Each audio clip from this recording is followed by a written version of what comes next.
Então, lembrando, né, o esquema da mãozinha, vocês podem me parar a qualquer momento. O que a gente está fazendo?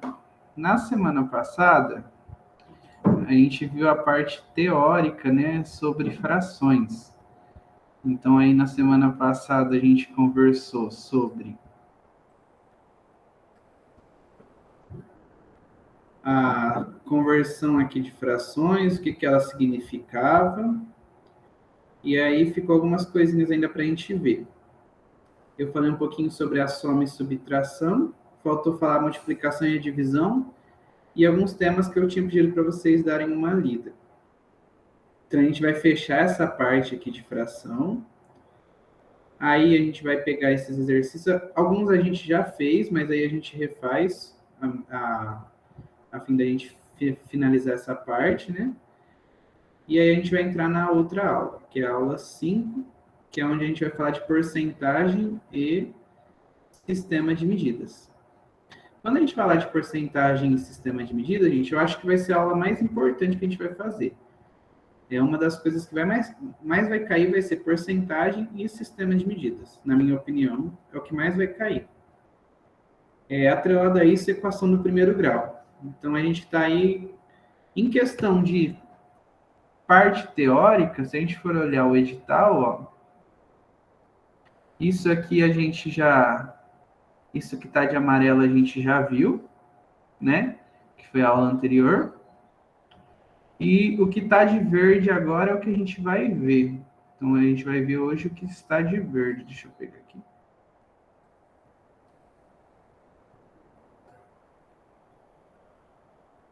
Então, aqui essa parte que está de verde a gente vai ver.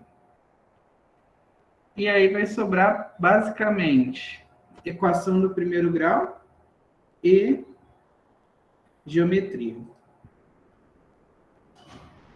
E depois vocês vão ver assim que as nossas aulas teóricas elas vão ser mais rápidas a partir da semana que vem, né?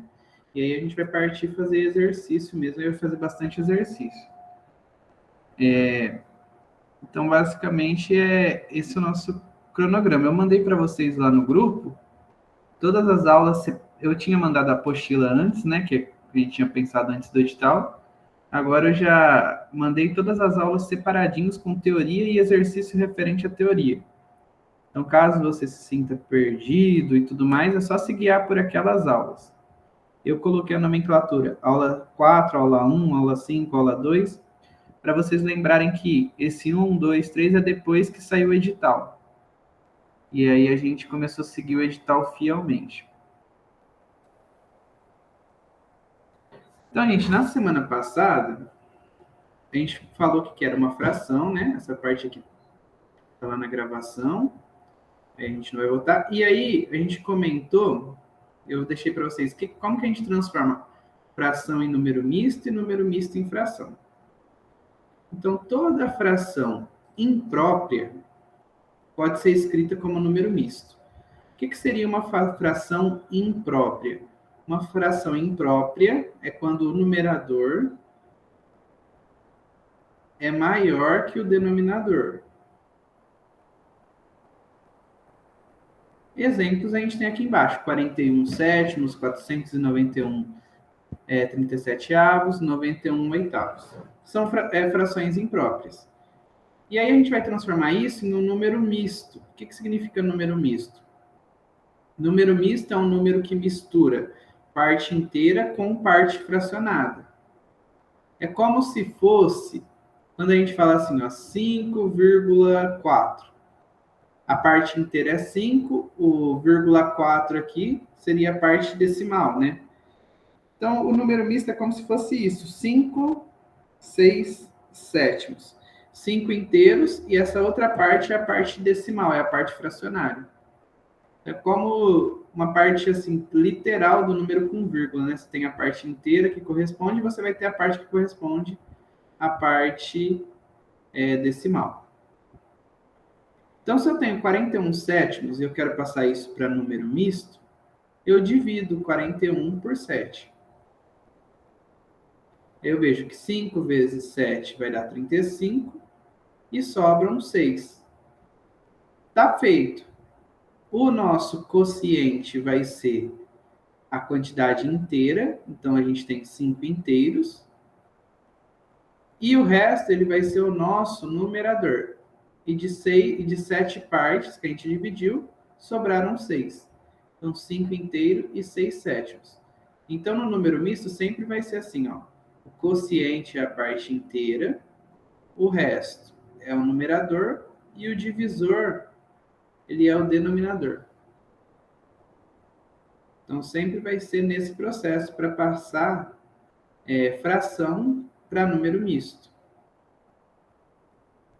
Outro exemplo, 491, 37 avos. Eu divido. Vai dar uma vez o 37, sobra 12, abaixa 1. 3 vezes o 37, que vai dar 111, sobram 10. Então, aí a gente tem 13 inteiros e de 37 partes que a gente dividiu, sobraram 10. Então, 13 inteiros e 10 37 avos. Assim que funciona a conversão, né, para número misto. E se fosse o contrário? A gente tem um número misto e quer converter para fração. Aí o processo é o seguinte, você tem 5 inteiros e 6 sétimos. Basicamente, o que você vai fazer é o seguinte, você conserva o seu denominador e aqui você faz a multiplicação do denominador com a parte inteira e soma o resultado com o resto aqui. Como se fosse o algoritmo da divisão ao contrário ali, ó. Então vai ficar 5 vezes 7, 35, mais 6, 35 mais 6, 41 sétimos. E aí a gente está convertendo número misto para fração. Outro exemplo. 13 inteiros e 10 37 avos. A gente faz esse processinho aqui. Multiplica embaixo e soma em cima. Então vai ficar 13 vezes 37, que vai dar 481, mais 10. Tudo isso dividido por 37. 481 mais 10 vai ficar 491 sobre 37. Então, é esse o processo que a gente faz para passar número misto para fração. Lembrando, isso é uma ferramenta. Pode ser que vocês utilizem, pode ser que não. Mas como no edital está falando de fração, vocês precisam ir para a prova sabendo esse processo, né? Caso caia, pode cair, tem a probabilidade de cair. Porque é uma parte aí dentro de fração. Para passar fração para número decimal, simplesmente a gente divide. Então, eu tenho lá a fração, qualquer tipo de fração. Tenho lá 1/4. Quero passar essa fração para número decimal. O que eu faço? Divido 1 por 4. Ah, mas 1 não dá para dividir por 4. Acrescento um 0. E aqui vai ficar 0, vírgula. Quantas vezes o 4 cabe dentro do 10? 2 vezes. 2 vezes 4, 8. Sobra 2. Vou continuar a conta. Acrescento 0, que já está pago nessa vírgula aqui, então não precisa colocar nada no quociente. E aí 5 vezes 4, 20.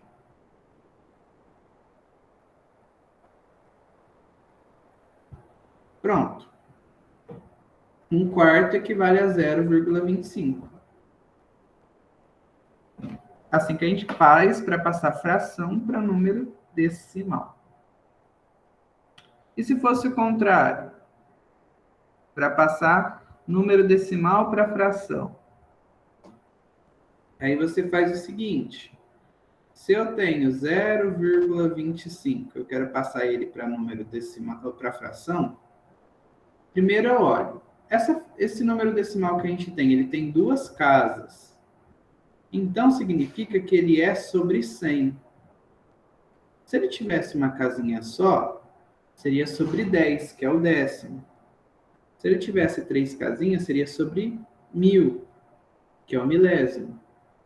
Então, aqui eu copio sobre 100, porque são duas casinhas, e escrevo 25 aqui em cima. Só que lembra que toda fração a gente pode simplificar o máximo possível. Então, eu vou simplificar por 5 aqui em cima e embaixo. Vai dar 5 vinteavos. Está errado. Aqui eu dividi por 25 direto. Aí eu divido por 5 de novo. Vai dar 1/4. Não dá mais para simplificar.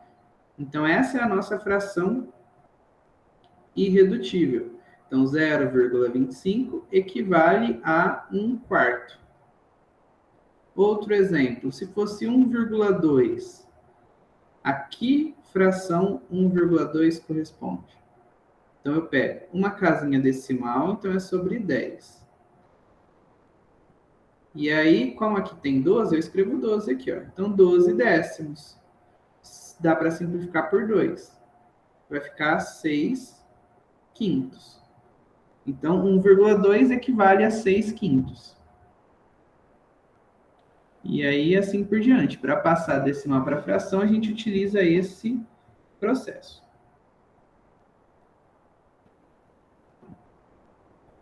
Aqui é só se a gente precisar comparar frações. Vamos supor, eu tenho lá 3/8 e 3/4. Quem é maior? Você pode pensar assim, ó. De 8 partes, eu peguei 3. Pensa numa barra de chocolate do mesmo tamanho. No primeiro caso, você dividiu ela em 8 partes e pegou 3. No outro caso, você dividiu ela em 4 partes e pegou 3. Em qual caso que o pedaço vai ser maior? No caso em que você dividiu menos. Ou seja, 3/4 é maior que 3/8. Porém, se você não quiser ficar usando esse raciocínio, ou se o raciocínio for difícil para fazer, que às vezes vai ter caso que é, você faz simplesmente o seguinte. Você pode dividir essa fração, 3/8. Divide 3 por 8. Na hora que você dividir, vai dar 0,375. 3/4. Divide o 3 por 4. Na hora que você dividir, você vai obter 0,75. Compara os números decimais. Então, se esse tem 3 casas, eu vou deixar esse com 3 casas. Quem é maior, 0,375 ou 0,750? 0,750. Logo, se esse é maior e ele equivale ao 3/4, o 3/4 é maior. Ou ainda, você poderia passar essas frações, 3/8 e 3/4, para frações equivalentes, com o mesmo denominador. Então, você poderia fazer assim. Qual que é o MMC de 8 de 4? Quem está na tabuada tanto do 8 quanto do 4? A resposta é o 8. Aí você pensa assim, ó. 8 vezes quanto que deu 8? Uma vez. Multiplico de cima por 1. 3 vezes 1, 3. 4 vezes quanto que deu 8? 2. Eu multiplico em cima por 2. Aqui vai ficar 6. Aí você pensa, quando o denominador é igual, é só comparar o numerador. Quem é maior? 3 partes de 8 ou 6 partes de 8? 6 partes de 8 é maior, então 6/8 é maior. Então, para você comparar a fração, você pode usar ou raciocínio lógico, ou passar para número decimal, ou ainda passar para fração equivalente. Qual que é melhor? Aí você escolhe.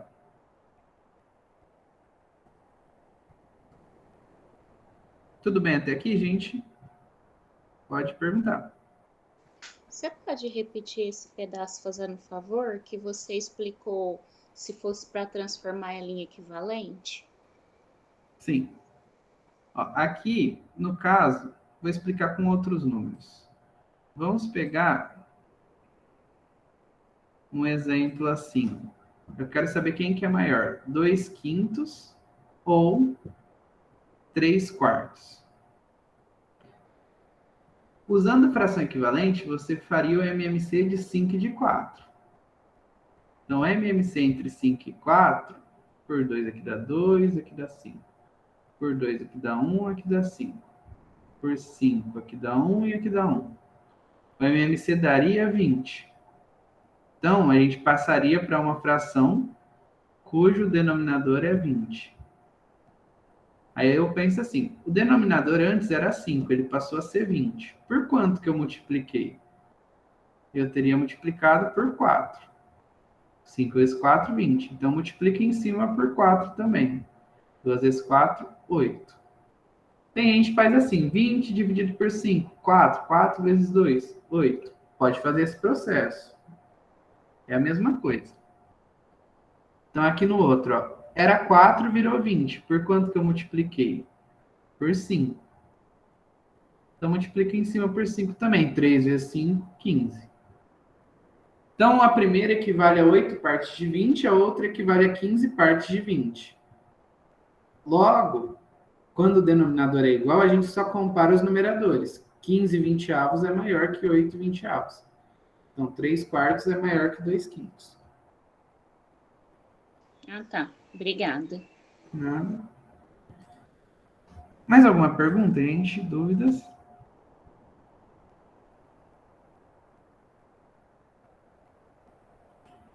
Certo. Essa parte de arredondamento, só toma cuidado que depende do exercício você vai arredondar e dependendo do exercício você não precisa arredondar. Então, não é porque a gente está vendo arredondamento que toda vez você tem que arredondar. Depende do problema. Depende de como ele é pedido. Eu vou fazer uns exemplos com vocês que eu vou deixar claro isso que eu estou falando. Mas aqui, por exemplo, como que funciona o arredondamento? Primeiro, você tem que ver qual que é a casa decimal que você quer arredondar. Então, vamos supor que a gente tem aqui 29,784. E eu quero que o meu número, em vez de ter 3 casas decimais, ele tenha apenas 2. Então, se eu quero que ele tenha 2 casas decimais, a última casa eu vou tirar fora. Então, eu olho para essa casa que eu vou tirar fora. O termo que está nessa casa é o 4.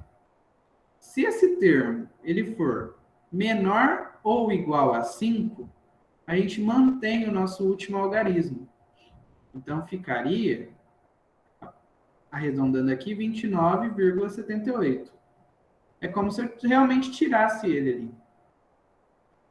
Se fosse 29,787, quero arredondar com 2 casas. Então, eu vou olhar para essas 2 casinhas aqui e vou olhar para o último número. Se meu último número ele for maior que 5, aí eu vou aumentar uma unidade nesse número que sobrou. Então, vai ficar 29,79. Por quê? Porque o do lado dele passou de 5, então eu aumento uma unidade. É assim que funciona o arredondamento. E aí você escolhe, né, qual é a casa que você quer arredondar, olhando para os exercícios, se for necessário.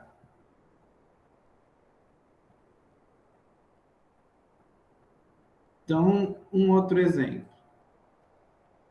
Se a gente tivesse o número 0,528. Eu quero arredondar na segunda casa decimal. Eu olho para o do lado. Como ele é maior que 5, arredondando, isso daqui ficaria 0,53. Agora, por outro lado, o mesmo número, 0,528. Se eu quisesse arredondar só na primeira casa, eu olharia para o número que está do lado, que é o 2. Aí ele se mantém igual, porque o 2 é menor que 5. Então ficaria 0,5, arredondando na primeira casa decimal. Então, arredondando na primeira casa decimal, ficaria 0,5.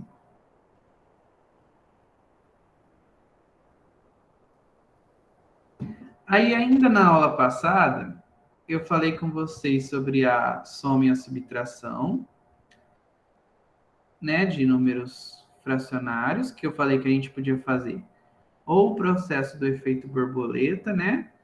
Ou o processo de MMC. E a soma e a subtração é a mesma coisa, assim, o processo é o mesmo. E aí a gente parou na multiplicação. Na multiplicação, gente, é bem facinho. A multiplicação de fração, você multiplica o número de cima com o de cima, ou seja, numerador com numerador, e o denominador com denominador. Então, se você tem lá 1 meio vezes 3 quintos, vai ficar 1 vezes 3, que dá 3, 2 vezes 5, que dá 10. Se o número é positivo ou negativo, você vai fazer o jogo do sinal igualzinho a gente já está acostumado com outros tipos de número. Então, se fosse menos 1/4 vezes meio, você vai fazer 1 vezes 1, 1. 4 vezes 2, 8. Aí você faz o jogo do sinal. Sinal negativo com sinal positivo vai dar negativo. Aí aqui embaixo, ó, menos 1/3 vezes menos 2/5. Eu faço 1 vezes 2, 2. 3 vezes 5, 15. Menos com menos, mais. Por isso que ficou 2/15 positivo. E aí assim por diante.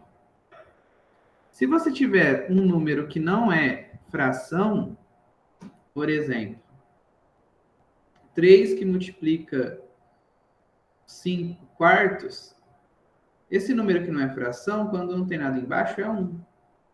Você faz 3 vezes 5, 15. 1 vezes 4, 4. Então, toda vez que a gente fizer multiplicação por um número inteiro, lembra que a parte de baixo é 1. E se você estivesse multiplicando números mistos?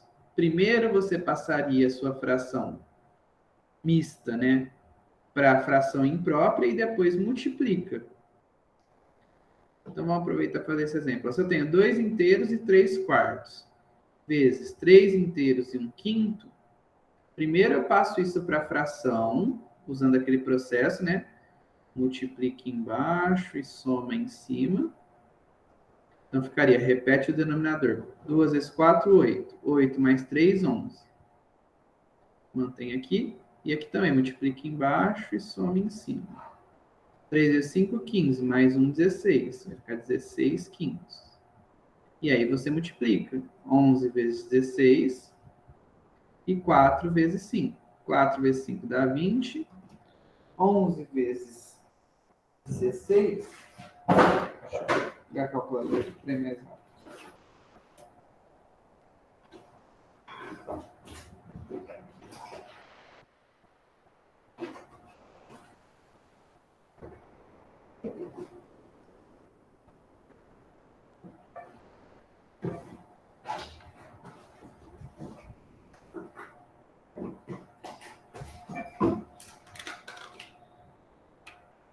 Onze vezes 16 vai dar 176. Simplifica, né? No caso, dá para a gente dividir por 4 em cima e embaixo. Aí aqui vai dar 44 quintos. Ou você deixa assim, ou você transforma essa fração para número misto. Para passar para número misto, vamos lembrar. 44 dividido por 5. 8 vezes 5, 40, né? E sobra 4. Então, vai dar 8 inteiros e 4 quintos. Mas eu acredito que multiplicação com número misto não caia, não. Mas tem no edital. E se a gente fala de divisão de fração, o processo é, você vai copiar o primeiro e multiplicar pelo inverso do segundo. Então, vamos supor, se você tem assim, ó, 2/3 dividido por 1/5. Você copia o primeiro, 2/3, e a divisão vira multiplicação, vai ficar 5 sobre 1. Então, 2 vezes 5, 10. 3 vezes 1, 3. Vai dar 10/3. Poderia estar escrito assim, ó. 5/3 dividido por 4/5. Não tem problema, ó. Copia o primeiro e multiplica pelo inverso do segundo. Vai ficar 25 dozeavos. Então, a divisão você copia o primeiro e multiplica pelo inverso do segundo. Se tiver sinal, né, a gente trabalha usando o sinal tranquilo. Tudo bem, gente? Alguma pergunta até aqui?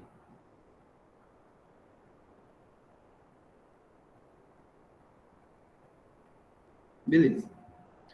Então, aqui, vou fazer o fechamento com esses exercícios que a gente tem aqui.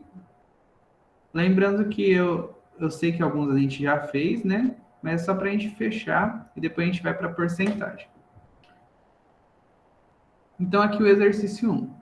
Os números racionais são os números que podem ser escritos na forma de uma razão, igual a gente viu na teoria. Ou seja, na forma de uma fração. Os números que não podem ser escritos na forma de fração não são considerados racionais. Dessa forma, qual das opções abaixo é falsa em relação a números racionais? Item A. O número inteiro menos 5 é um número racional, pois pode ser escrito na forma de fração. Correto. Porque o menos 5, eu posso escrever ele como sendo menos 5 sobre 1. Ou poderia escrever ele como sendo menos 10 dividido por 2, que dá menos 5. Então, ele pode ser escrito na forma de fração. Ou, outra forma de pensar, se ele é inteiro, ele é racional. O de baixo, o número 1,25 é um número racional. Sim, se ele é decimal, ele é racional. Certo? C. A sobre B é um número racional para quaisquer valores A e B inteiros. Errado. O B tem que ser diferente de zero. Na nossa definição, né, de número racional, então é A sobre B, onde o A é inteiro e o B é inteiro também, só que o B é diferente de zero, porque no denominador não pode ser zero. Então a banca pegou aí nesse detalhe. E o D?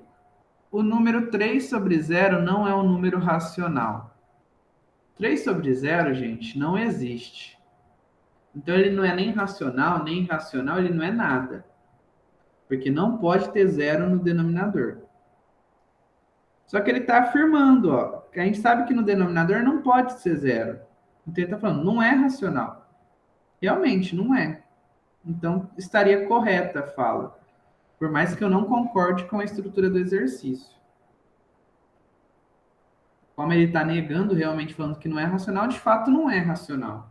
Na verdade, ele não existe. Porque quando a gente fala que não é racional, abre a interpretação que se ele não é racional, ele é irracional. Na verdade, ele não é nem irracional. Esse caso aqui, ele não existe.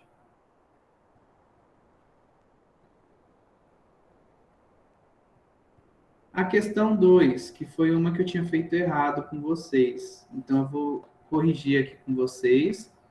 E também vou deixar claro porque a gente tinha marcado a outra, né?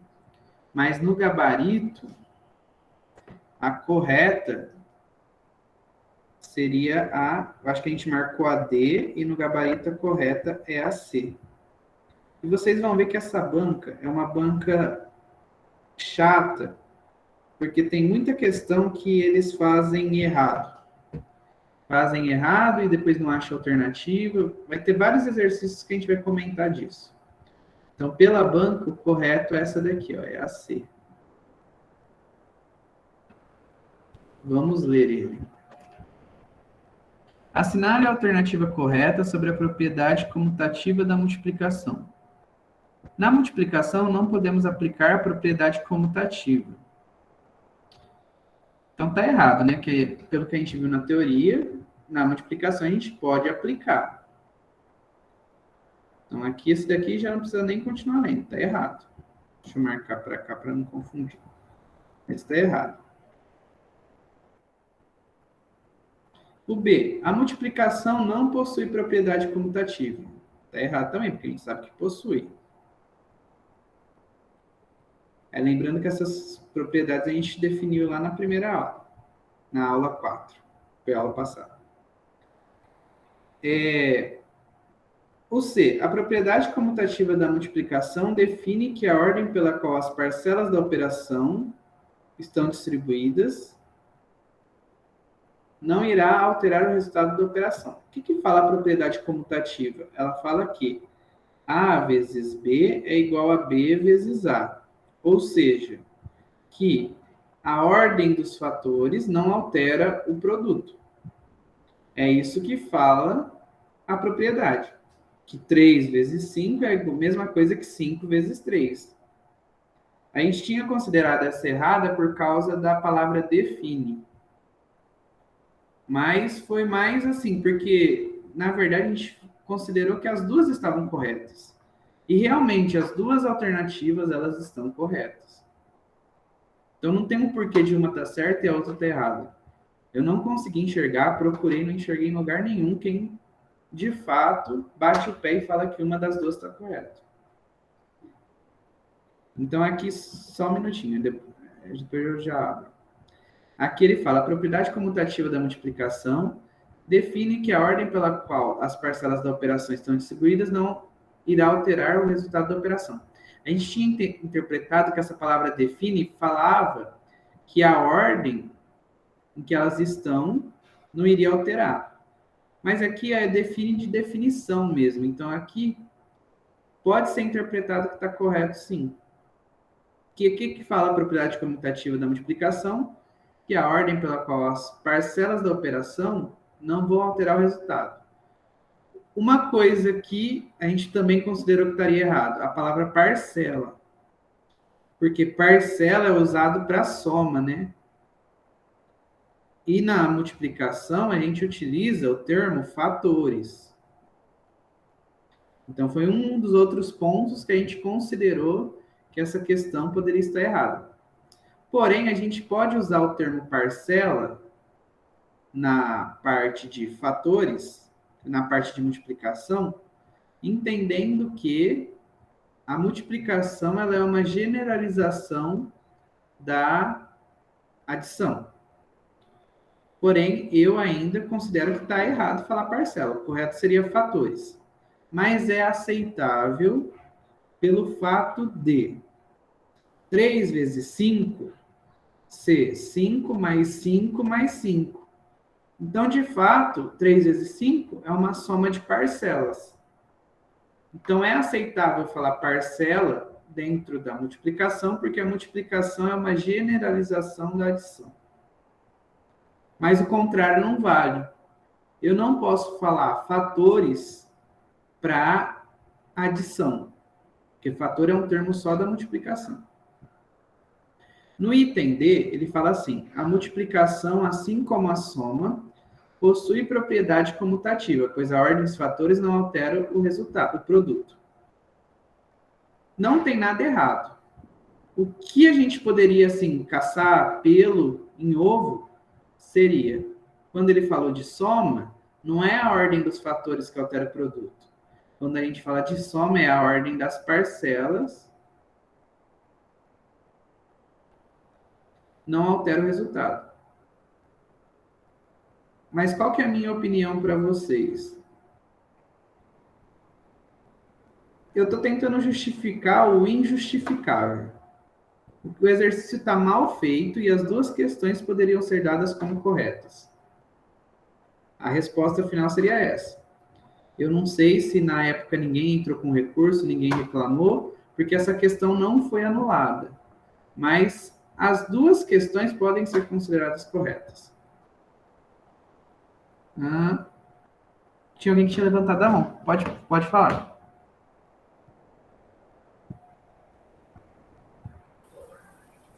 Juliano. Oi.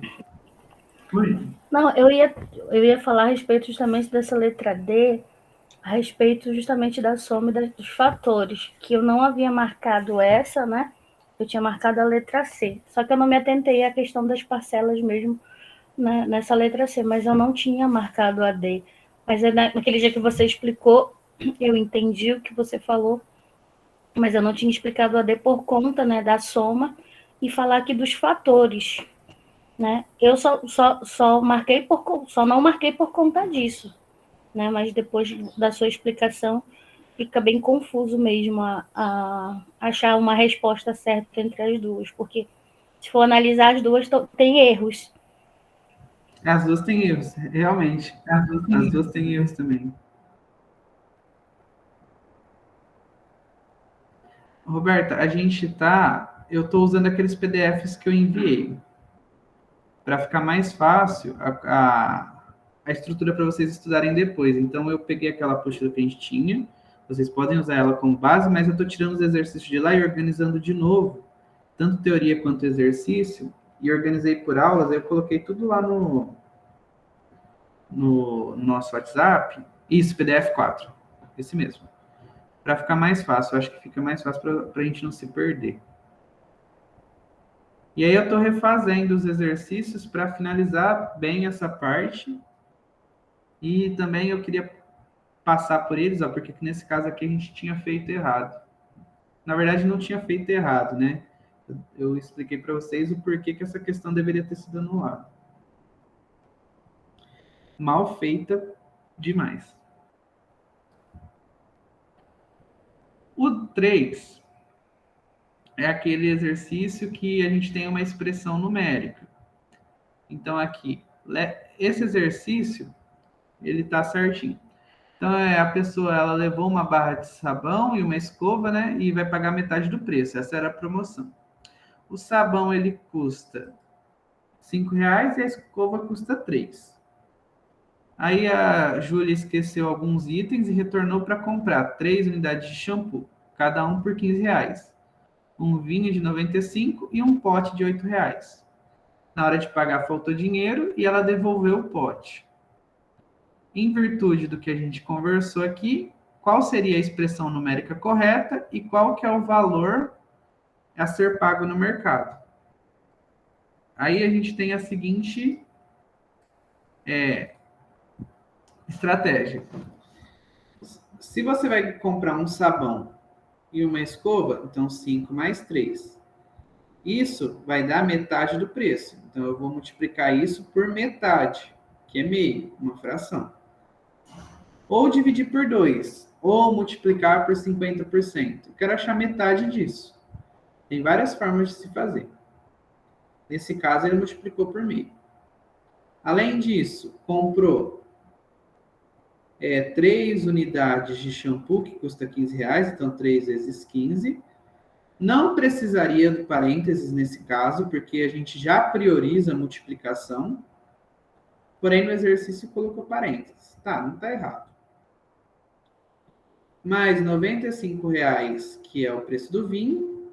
E aí ela comprou o pote e descomprou o pote. Ou seja, ela pegou e depois tirou. Por isso que tem mais 8 menos 8. Essa é a expressão numérica montada. Então, até aí está tudo certinho. Resolve os parênteses primeiro. Então, ficaria meio vezes 8, mais 3 vezes 15, 45, mais 95, mais 8, menos 8. Aí, aqui fazendo, vai ficar 4 mais 45, mais 95, mais 8, menos 8. E aqui é só a gente fazer a continha, né? Que tinha chego lá nos 49 mais 95, vai dar 144, mais 8 menos 8 vai continuar o 144. Portanto, alternativa A. Oi. Eu não sei se mais alguém tem essa dificuldade, mas como que a minha dificuldade quando eu vejo um exercício assim é descobrir pela leitura, que aqui ele dá, né, como alternativa qual expressão que estaria certo, mas às vezes a gente tem que montar essa expressão para achar um resultado. A dica seria mesmo tentar entender a própria leitura mesmo do exercício? A dica aqui, a gente vai trabalhar isso também quando a gente for falar de equação. É a gente fazer a escrita literal, a gente transcrever o que está em português para linguagem matemática.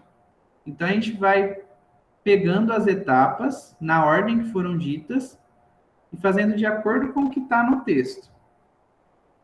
Então, por exemplo, se ele fala que comprou, se custa metade do preço, eu vou pegar 5 mais 3 e achar metade disso. Então, a gente vai decompondo, mesmo que eu já sei que a resposta é 4. Eu tenho que montar passo a passo do que o enunciado está sendo dito. Aí, esse tipo de exercício, para a gente pegar prática, precisa fazer bastante. Então, é você pegar assim na parte de transcrever o que está escrito em português para a linguagem algébrica, linguagem numérica. Mas é mais, o que eu recomendo é mais treino mesmo. Não tem uma fórmula, uma dica específica. É ficar treinando essas palavrinhas-chave, como, por exemplo, juntou, metade, dividiu. Essas palavrinhas-chave que ajudam a gente a se guiar no texto e depois montar a expressão. Obrigada. Nada. No 4, gente, a gente tem aqui uma expressão numérica também, lembrando que primeiro a gente faz parênteses, depois colchete, depois chave. Esse foi um outro exercício que deu problema, que não tinha a resposta correta. Então, vamos só relembrar. Faz primeiro parênteses, que aqui dá 3. 12 menos 3, né? Colchete. 83 vezes. E repete o resto.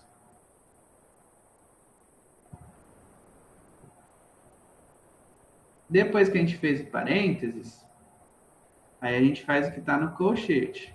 12 menos 3 vai dar 9. Aí repete o restante. Então, na expressão numérica, só relembrando, não precisa fazer tudo de uma vez. Na verdade, nem deve. Vai seguindo os processos. Depois que você fez parênteses, colchete, você vai para a chave. Na chave, você tem a raiz e a multiplicação. Primeiro a raiz. Então, raiz quadrada de 169, 13. Mais 83 vezes 9. Depois, você tem a soma e a multiplicação. Faz a multiplicação. 64 menos 13 mais 83 vezes 9. Aqui vai dar 147. Ou 747. E aí aqui você soma, né? Vai ficar 64 menos 760. E na hora que a gente fizer a continha, vai ficar menos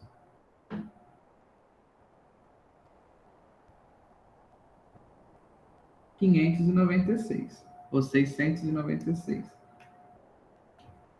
E aí essa é a nossa resposta, que lembrando, não tem aqui nas alternativas.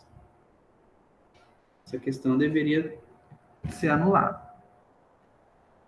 Então, gente, só para retomar, é uma banca que as questões não dão segurança nenhuma para a gente, segurança nenhuma. Então tem que tomar bastante cuidado com essa banca. E é entrar com recurso mesmo. Se tiver questão que dá dupla interpretação, tiver duas respostas corretas, ou se não tiver nenhuma resposta correta e não tiver nenhuma das alternativas, vai entrar com recurso mesmo. O 5 também é de expressão numérica. A expressão numérica cai bastante nas provas deles. A gente resolve os parênteses primeiro. 0 dividido por 16, 0. 78 vezes 12. 936. Aqui mais, né? O parênteses dividido. Parênteses aqui de novo. 34 mais 18. Dá 52. Como é um termo só, já tirei do parênteses. Essa barrinha aqui, ó, lembrando que é o sinal de dividido para eles. 0 mais 936 vai ficar 936 dividido por 52. Fazendo essa divisão, a gente vai obter 18. Essa aqui tinha alternativa.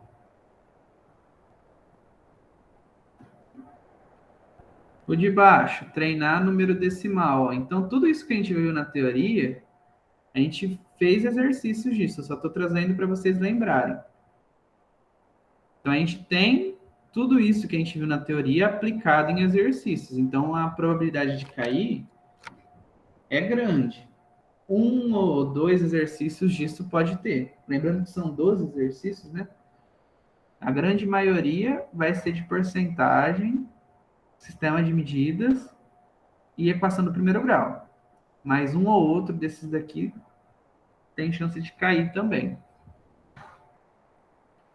Ó, o próximo. Analise o resultado das operações abaixo e assinale verdadeiro ou falso. Aqui é só testar as continhas, né? Então, lembrando, quando eu tenho número decimal, vou fazer adição. Vírgula embaixo de vírgula. E aí, se sobrar, eu preencho com 0. Faço a continha aqui.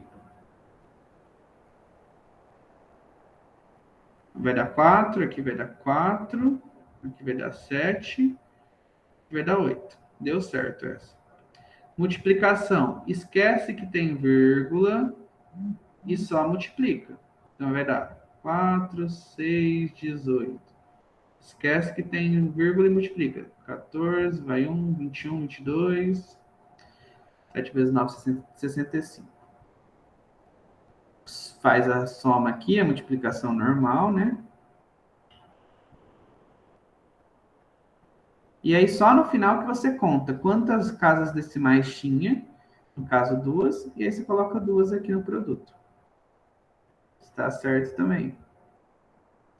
Divisão de número com vírgula, relembrando. Você pega e antes de continuar a conta, iguala as casas decimais. Se aqui tem 2, aqui tem que ter 2. Então, vai ficar 4.280 dividido por 275. Primeiro passo. Pega 428. Quantas vezes o 275 cabe dentro do 428? A gente vai ver que uma vez. Aí aqui vai sobrar 3, 5 e aqui 1. Abaixo 0. Ficou 1.530. Aí agora, quantas vezes o 275 cabe dentro do 1.530? Resposta é 5. 5 vezes 5, 25, vai 2, 35, 37, 12, vai ficar 13 aqui. Na hora que a gente subtrair, a gente já vai ver, não precisa nem continuar, que aqui deu 15 alguma coisa, né? Ali deu 1,6, então essa já não é. Porque se a gente for continuar a nossa continha, a nossa já deu 15, ali deu 1,6, não tem como ser essa. E o outro exercício, a gente tem uma subtração, 38,5 menos 12,40. Vírgula embaixo de vírgula, igual às casas decimais. 0 menos 0, 0. 5 menos 4, 1. 8 menos 2, 6. 3 menos 1, 2. 26,10 é a mesma coisa que 26,1. Lembra que os zeros após aqui, o último número, ele não faz diferença. Então tá certo. A gente tem V, V, F, V. Alternativa A.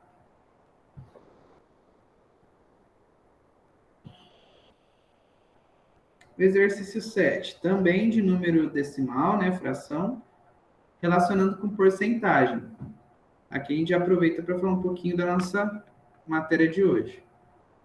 Quando a gente fala de porcentagem, gente, a gente está traduzindo aí para uma linguagem onde a gente tem um total de 100.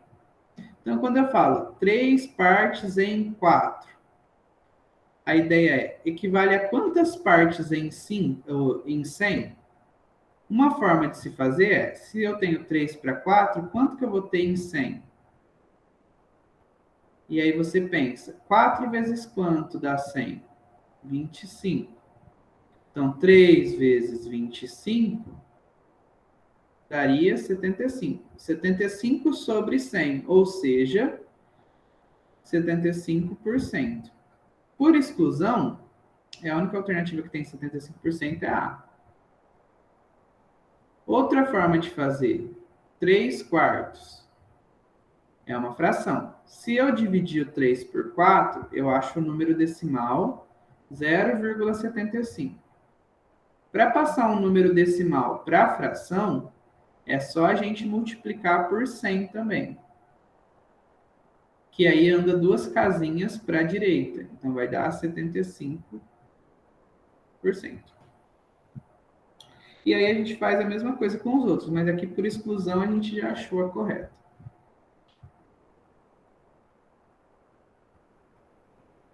O 8, lembrando a nossa definição de número racional. Um número é dito racional quando pode ser escrito na forma de fração.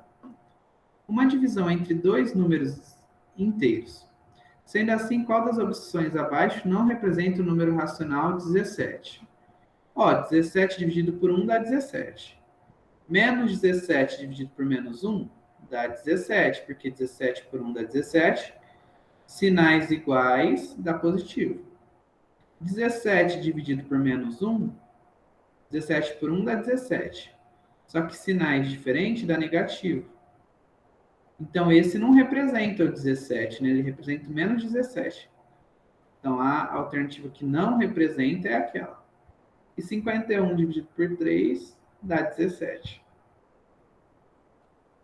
Lembrando, gente, lê com bastante atenção.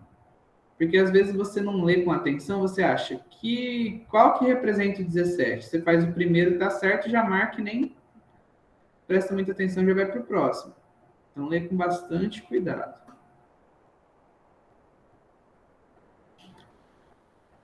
O exercício 9 é um exercício que trabalha com soma e subtração. Então, a gente tem um extrato bancário, né? No dia 22, tirou 3.500. No dia 25, somou 5.000. No dia 27, ele fez um Pix de 2.200. Qual que é o saldo no dia X? No dia 27 aqui. Qual que é o saldo X no dia 27? A gente tem o seguinte.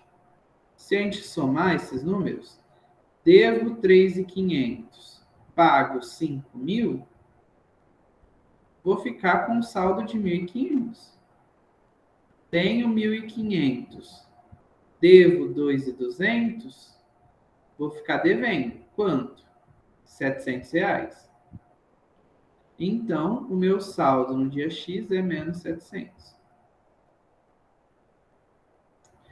No dia 27, né? O saldo X é menos 700.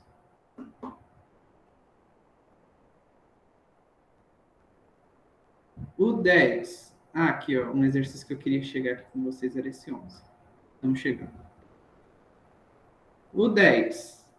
A gente tem aqui 5 salas de teatro comportam 350 pessoas. Então, você tem que 5 salas comportam 350. 3.500 pessoas, gente, você vai ver que aumentou 10 vezes. Ou seja, você vai precisar também do 10 vezes a quantidade de salas, ou seja, 50. Alternativa C. E aí você poderia usar o raciocínio que você achar mais fácil. Você pode usar a regra de 3. Não tem regra de 3 no edital.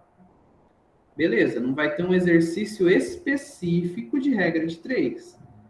Mas não quer dizer que você não possa usar a regra de 3 para resolver os exercícios.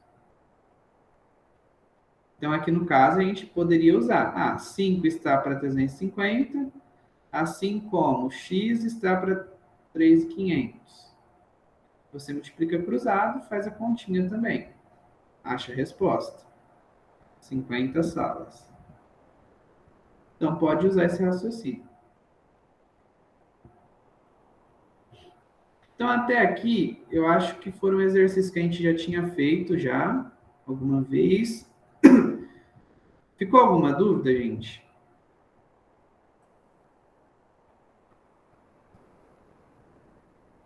Não?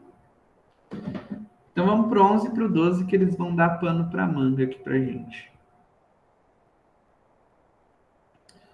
O exercício 11 fala assim. O livro Terra Sonâmbula, do autor Mia Couto, tem 206 páginas. Laura leu 5/8 desse livro. Então, significa que de 8 partes do livro, a Laura leu 5. Aí ele pergunta, quantos por cento corresponde aproximadamente às páginas que ela ainda não leu? Então, se ela leu de 8 páginas, ela leu 5, significa que ela não leu 3 páginas de 8. Como assim? Vamos fazer um desenho. Divido em 8 partes. 1, 2, 3, 4, 5, 6, 7. 1, 2, 3, 4, 5, 6, 7, 8, certo? Então, isso aqui é o livro que eu dividi em 8 partes. Ela leu 5 partes. Isso que eu pintei de verde. Então, o que ela ainda não leu representa 3 partes. Então, ela não leu 3/8. Lembrando, como que eu faço para passar isso para porcentagem? Divido 3 por 8. Vai dar 0,375. Para passar para porcentagem, multiplico por 100. Vai dar 37,5%. Então, a porcentagem que ela ainda não leu é 37,5%. Portanto, nenhuma das alternativas. Esse 62,5% seria a porcentagem do que ela leu. Se eu faço 5 dividido por 8, vai dar 0,625, que é a porcentagem do que ela leu, 62,5%. Só que ele não pergunta a porcentagem do que ela leu. Ele pergunta a porcentagem do que ela não leu. Então, a alternativa correta seria essa aqui de baixo. Tudo bem, gente?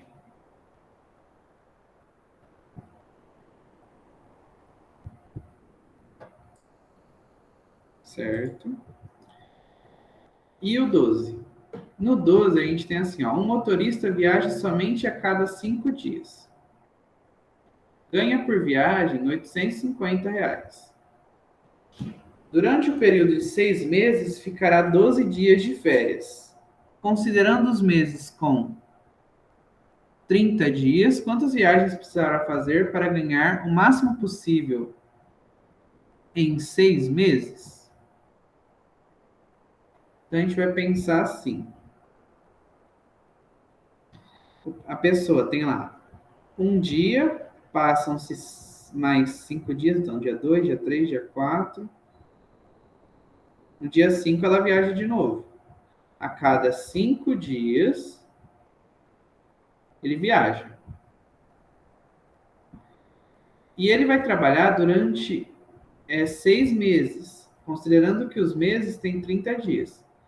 Então a gente faz 30 vezes 6. Ele vai trabalhar 180 dias. Porém, desses 180 dias, vai ter 12 dias que ele não trabalha. Então, desses 180 dias, a gente vai tirar 12 dias.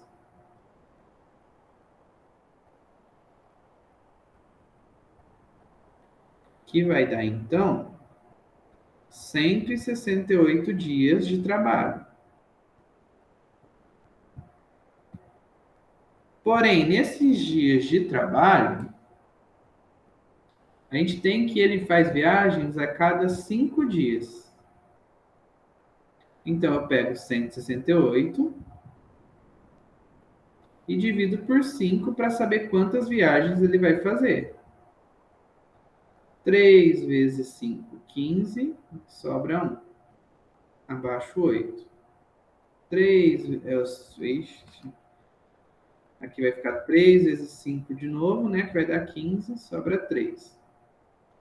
Vírgula. Aí aqui vai ficar um 0, né? 6 vezes 5, 30. Portanto, 33,6 viagens. Porém, gente, a gente não tem como fazer 33,6 viagens. Significa que eu não precisava ter trabalhado com um número decimal. Eu paro aqui no 33. Significa que ele vai fazer 33 viagens e vão sobrar 3 dias. Esses 3 dias não tem o que fazer. Então, no máximo, ele consegue fazer 33 viagens. Não posso, de jeito nenhum, marcar o 34. Porque se no máximo é 33, não tem como fazer 34. Então, 34 não estaria aí no nosso, nas nossas respostas. Ah, Juliano, mas se a gente continuasse dividindo, daria 33,6. Que se você arredondar, igual você ensinou, dá 34. Não, perfeito, o arredondamento dá 34. Mas eu não posso arredondar nesse caso pelo fato de eu querer saber a quantidade máxima. Então, a quantidade máxima não pode passar de 33,6. O 34 passa. Então, nesse caso, não era para arredondar. Então, por isso que não é o 34. Só que, de fato, a resposta correta seria 33 viagens.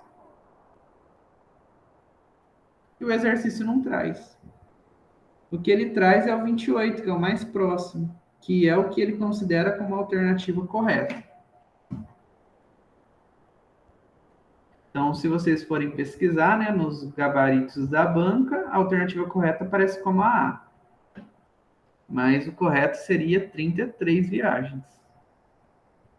Alguém tem alguma dúvida, algum questionamento? Fez de outro jeito? Conseguiu chegar na resposta 28? Pode falar. Eu não consegui, porque eu ficava, assim, eu cheguei no 33 e eu ficava pensando, gente, mas não tem essa alternativa. Eu fiz várias vezes, eu falei, às vezes eu tô fazendo o pensamento errado, né? Porque no caso, se fosse 28, aí ainda sobra mais dias ainda do que só esses dias. Não teria como, né? Tá muito mal feito. Muito mal feito mesmo. Oi, Márcia, pode falar.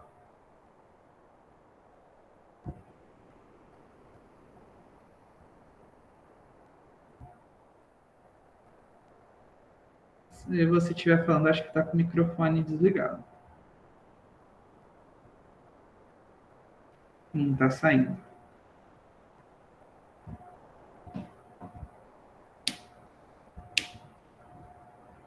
Ainda não estou ouvindo. O meu raciocínio ficou certo. Só que eu consegui chegar nos 28 dias. O que eu... Peraí. Agora sim. Tá dando para escutar agora? Pode falar. Isso, pode falar. Agora? Eu não sei se o meu raciocínio foi correto, de acordo com o que eu fiz aqui. Eu achei a quantidade de viagens que ele usaria, que ele teria, no caso, no mês. Então, eu achei que seriam 6 viagens. E fiz aquele processo. Peguei os 180, diminui dos 12 dias de férias, e os 168 eu dividi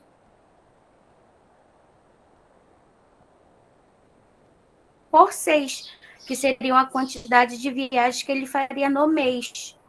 E deu 28. Não sei se... Você dividiu por 6 pelo fato de ser a quantidade de viagens que ele faria no mês.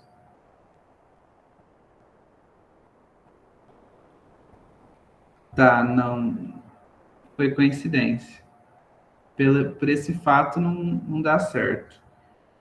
Mas agora, você falando, pode ser que o que você fez abre margem para uma outra interpretação. Que ficaria assim, ó. Quando ele fala, mas ó, repara o que você fez deu certo, mas não foi pelo fato de ser 6 viagens no mês. Foi pelo seguinte fato. Um motorista viaja somente a cada 5 dias. Repara que, quando a gente faz assim, a gente colocou que estão se passando 4 dias. E no 5º dia ele viajou. O que ele quis dizer com isso é que ele vai viajar no dia 1, vão se passar 5 dias. No 5º dia ele não viaja, ele vai viajar no 6º dia. E aí agora sim faz sentido. Então, como ele viaja a cada 5 dias, viajei um dia, fico 5 dias sem viajar, e no 6º dia eu viajo. E aí sim, interpretando por essa forma, vai dar certo. Então aí a gente faria 168 dividido por 6, que dá os 28. Vai dar certinho. 12, sobra 4, 8 vezes 6, 48. E aí o resto do raciocínio é o mesmo. E aí sim a gente chega na resposta da banca. Mas repara que está mal escrito também. Quando ele fala aqui, então, que ele viaja somente a cada 5 dias, o que ele está querendo dizer é isso, então, gente. Ele viaja no dia 1 e depois ele vai viajar no dia 6. Então, o intervalo entre as viagens é de 5 dias. O intervalo entre a viagem sendo de 5 dias, ele viaja de 6 em 6 dias. Como ele viaja de 6 em 6 dias, a gente divide por 6.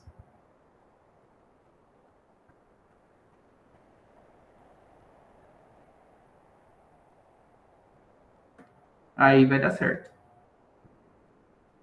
Então, era essa interpretação que o exercício queria que a gente chegasse. Para chegar na resposta deles. Entenderam?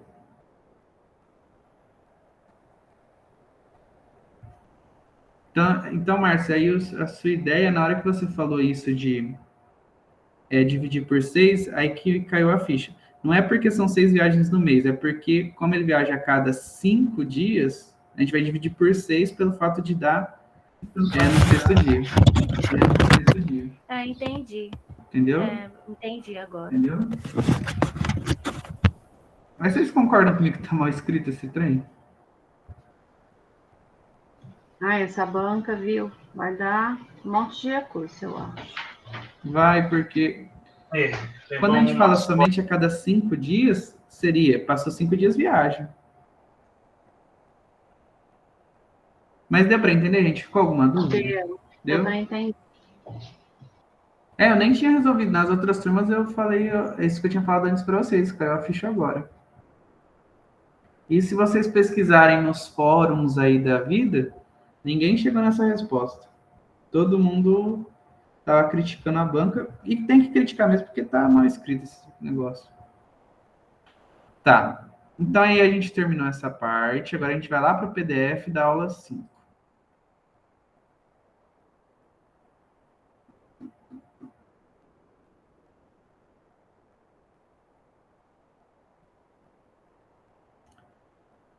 Aí no PDF da aula 5, a gente vai lá para a parte de porcentagem.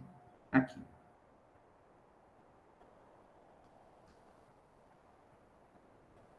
Eu vou comentar com vocês. Só vou precisar de um minutinho para beber água, rapidinho. Um minutinho mesmo. Se vocês quiserem beber água também, já volto.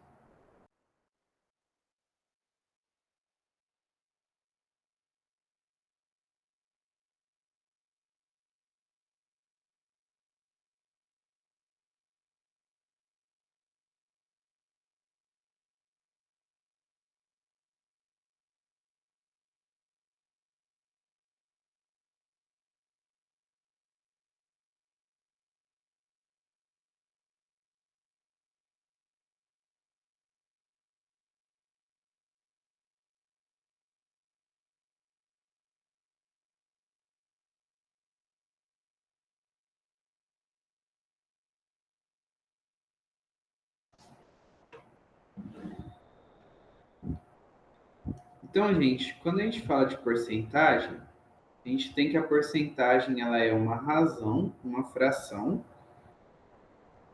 cujo denominador é 100. E aí a gente lê isso sempre traduzindo o nosso pensamento em 100. Por que que a gente sempre traduz o nosso pensamento em 100? Porque foi algo que foi vindo historicamente. Lá na Roma antiga, o governador, ele cobrava a cada 100 partes que eram produzidas, ele tirava uma parte para ele.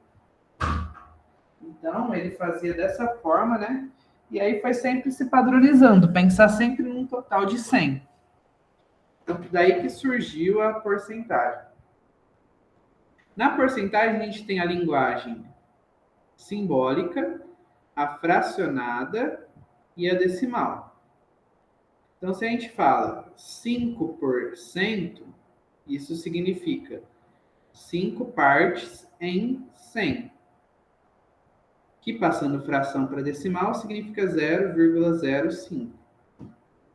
Se a gente falasse 15%, significaria 15 partes em 100, ou 0,15. Toda vez que a gente fala de porcentagem, o nosso total, ele representa 100%. Se eu tenho menos que 100%, eu estou tirando do total. Se eu tenho mais que 100%, eu estou aumentando em relação ao total. Uma das coisas que a gente precisa saber fazer em porcentagem é encontrar a que porcentagem equivale. Por exemplo, se eu tenho 10 laranjas e joguei 20% fora, quantas laranjas foram para o lixo? Eu quero achar 20% de 10. Aqui é um exemplo que dá para fazer de cabeça, mas é só para a gente treinar como que faz. Então, eu traduzo a porcentagem para a fração. Então, vai ficar 20 sobre 100. O D vira vezes. E ali a gente repete o 10. E aqui virou multiplicação de fração. Multiplica numerador por numerador, vai ficar 200, dividido por 100. Divide 200 por 100, que vai dar 2. Então, 20% de 10 corresponde a 2. Joguei 2 laranjas fora. Poderia ser que fossem pedidas outras coisas nos exercícios. Então, ficar atento com isso. Poderia falar assim, ó. Em uma turma,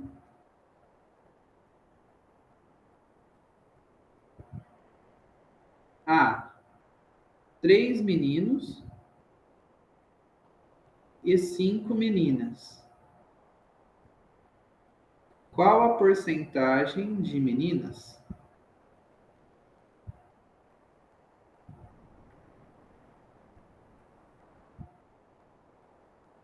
Aí a gente teria que pensar assim, ó. Qual que é... Oi? Desculpa te interromper. Tem como aumentar o áudio um pouquinho? Tá um pouquinho baixo aqui para mim. O áudio? Peraí, deixa eu ver se eu colocar mais perto da... Melhorou? Sim? Ou tá a mesma coisa? Tá a mesma coisa. Mas tá bom, eu vou deixar aqui mais perto. Tá. É porque o áudio mesmo, como é a captação do microfone, vai ser só no aparelho de vocês. Aí se já tiver no máximo, aí eu não sei. Aqui o microfone está bem pertinho da minha boca.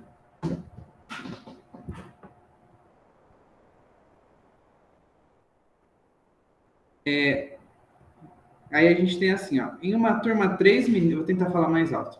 Em uma turma, 3 meninos e 5 meninas. Qual a porcentagem de meninas? Então, eu tenho aqui o seguinte.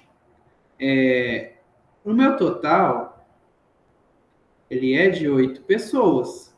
3 meninos e 5 meninas. Então, do meu total, eu tenho 3... Quantas meninas? 5. Então, eu tenho 5 em 8. Passo isso para número decimal, divide o 5 por 8, que vai dar 625, e multiplico por 100 para passar para a porcentagem. 62,5%. Ah, professor, não gosto de fazer assim. Não tem problema, você poderia fazer por regra de 3. E aqui, gente, a minha dica é, se você não tem um jeito preferido, começa a aprender com regra de 3, que eu acho que é o jeito mais fácil. Você faz assim, o seu total não é 8? 8 equivale a 100%. E aí, então, as 5 meninas vão equivaler a quanto? X. Não precisa se preocupar, toda vez vai ser só você multiplicar cruzado. Vai ficar 8x é igual a 500. X é igual a 500 dividido por 8, que vai dar 62,5. Como a gente está procurando porcentagem, aqui é porcento. Todo exercício de porcentagem dá para fazer com regra de 3. Então, aqui a gente aprendeu como encontrar a porcentagem de algo. Pode ser que aconteçam situações problema para a gente encontrar a que porcentagem equivale. Por exemplo, aqui, ó.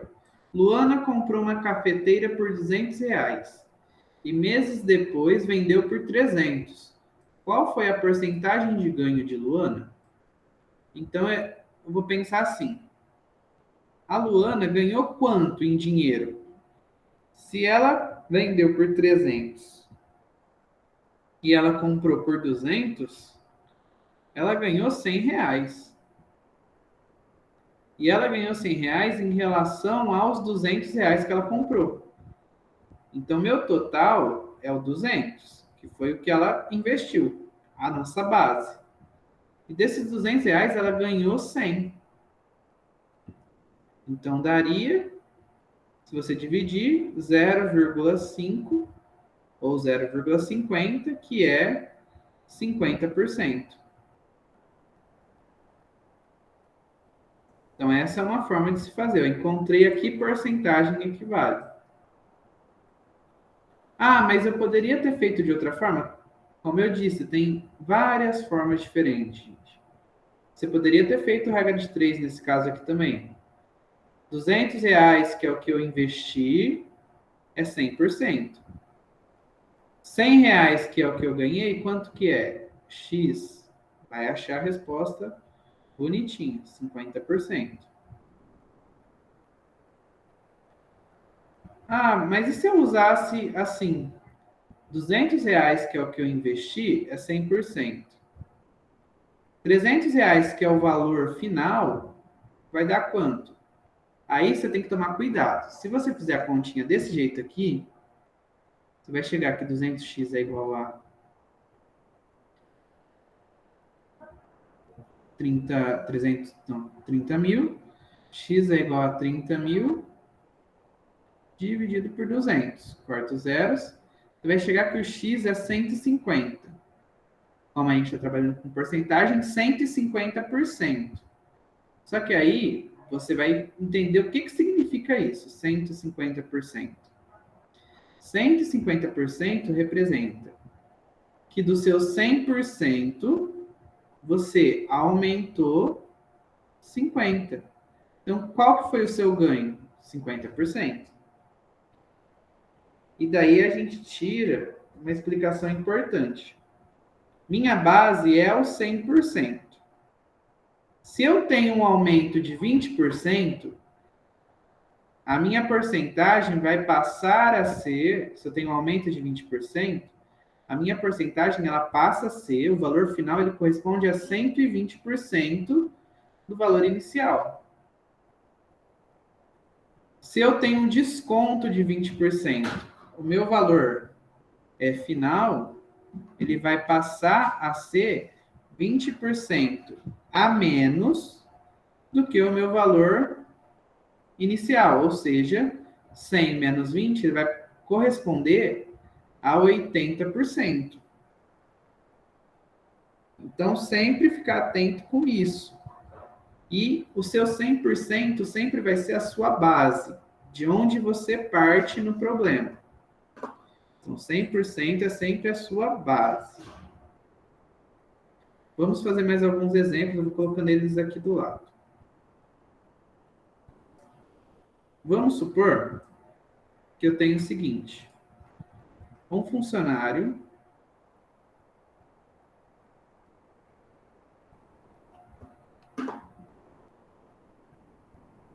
só um minutinho. Acho que assim vai ficar melhor. Um funcionário recebeu um aumento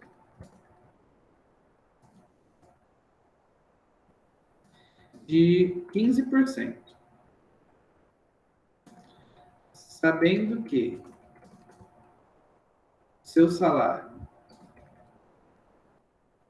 é de R$2.000, qual o seu salário após o aumento?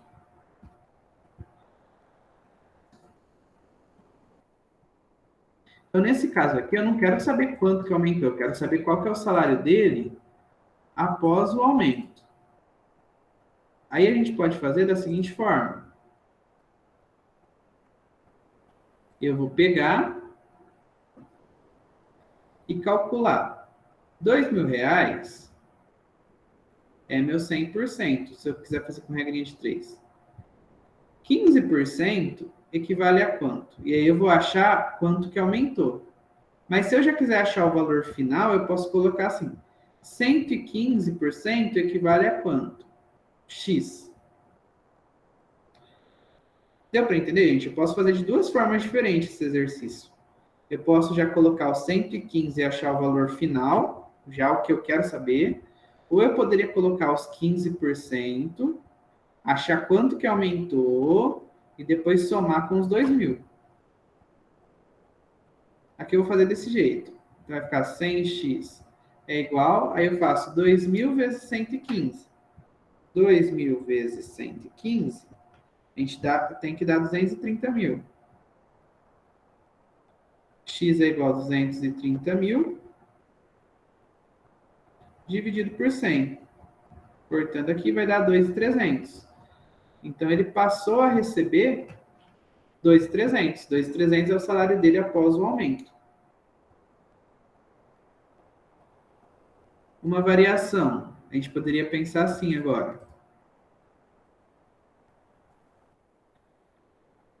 Um funcionário recebeu um desconto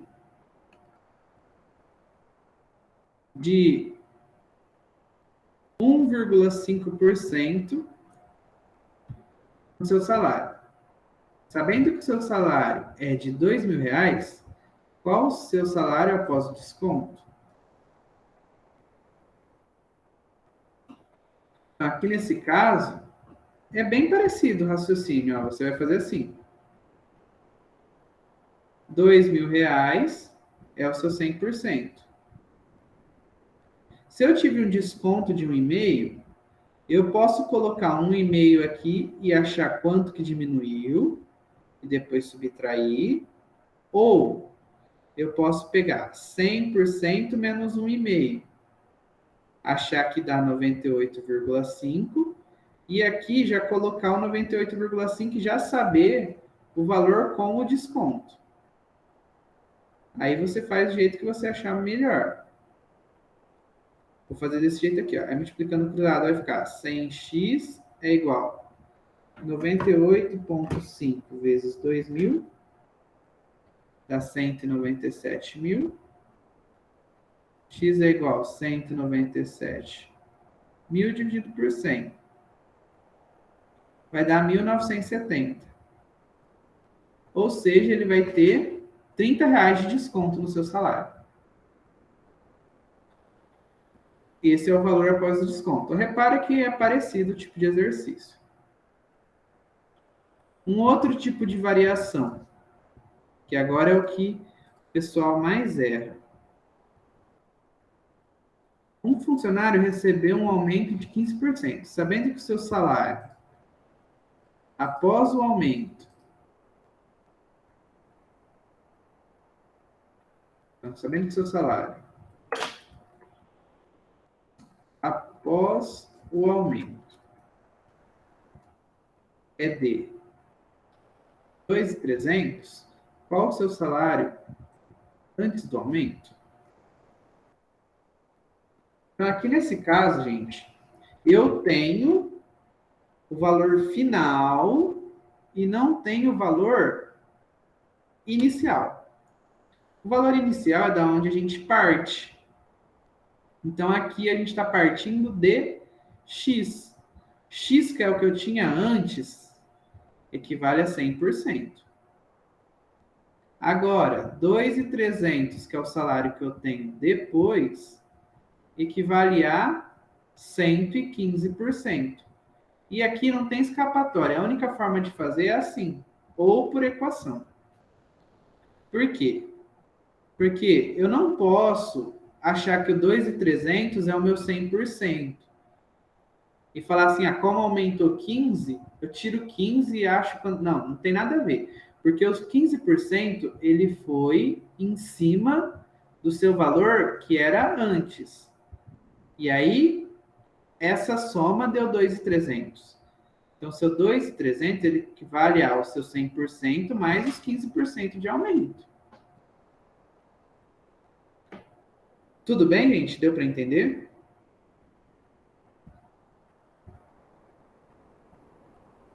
Aí, aqui, para achar nosso valor, a gente multiplica cruzado. Tá certo. Então, obrigado.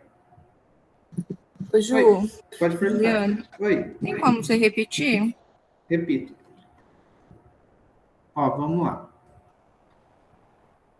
O problema, ele funciona assim, ó. Eu tinha um salário,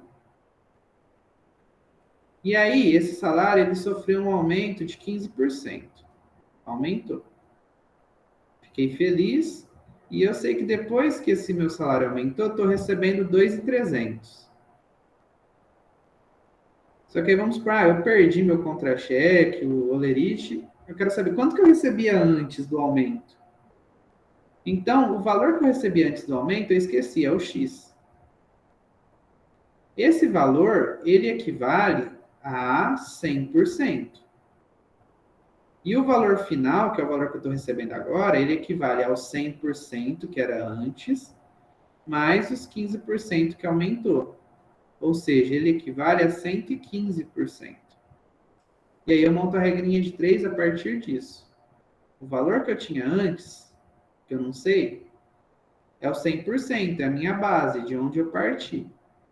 O valor que eu tenho agora, que é 2.300, equivale a 115% do que era antes. Então, qual que é o valor que eu tinha antes? Aí, para resolver, a gente multiplica cruzado. Vai ficar 115x é igual... Aqui vai ficar 230 mil.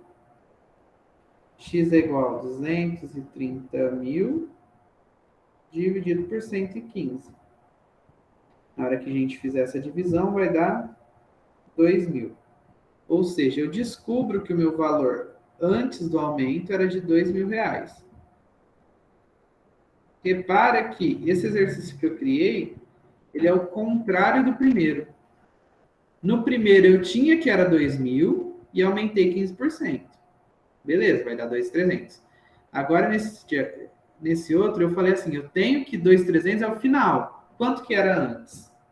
Para resolver, o raciocínio é o mesmo, a gente monta a regra de 3. Só que, nesse caso, eu não tenho, é o 100%. Então, ele que é o X. Tudo bem? Sim. Certo. Então, gente, esse é o tipo de exercício assim que vocês têm que prestar bastante atenção, que é o que mais erra em porcentagem, é isso. Você saber de onde você está partindo. Então, se você teve um aumento, você aumenta no 100%. Se teve um desconto, você diminui do 100%. E uma última variação de exercício seria da seguinte forma. Vamos supor assim, ó, um produto custa R$200. Este produto sofreu um aumento de 10% e um tempo após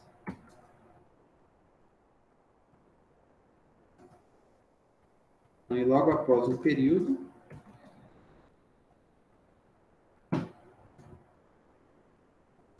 sofreu um desconto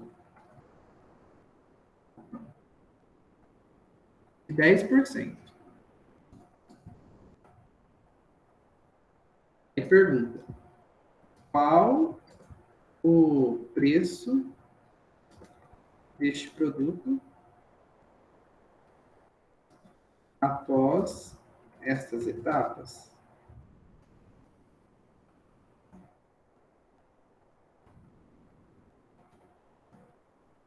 Ou seja, qual que é o preço do produto hoje?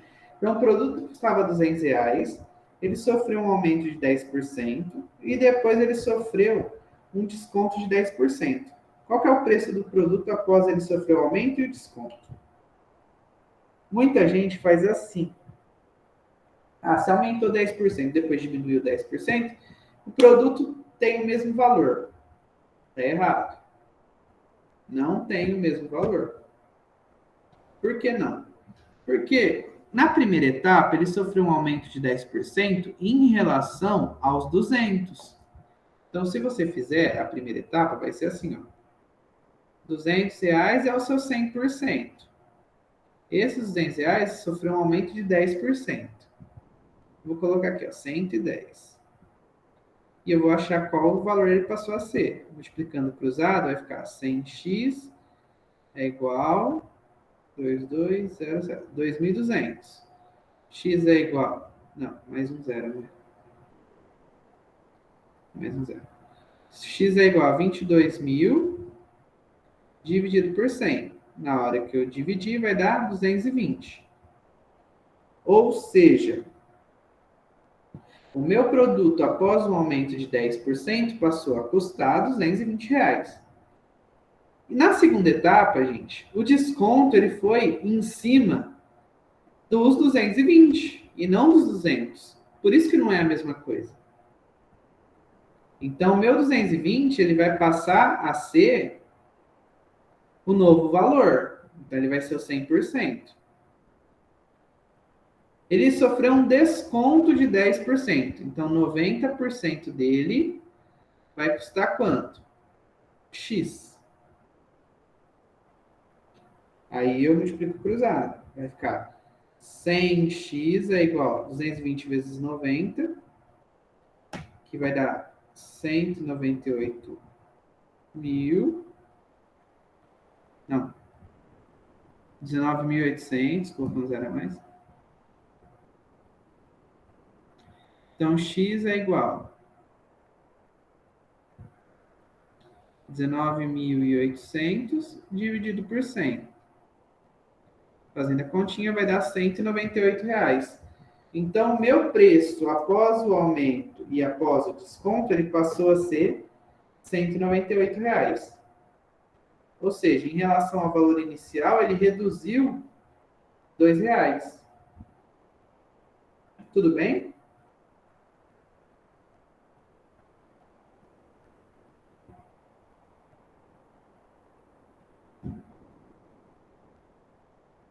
Pode perguntar.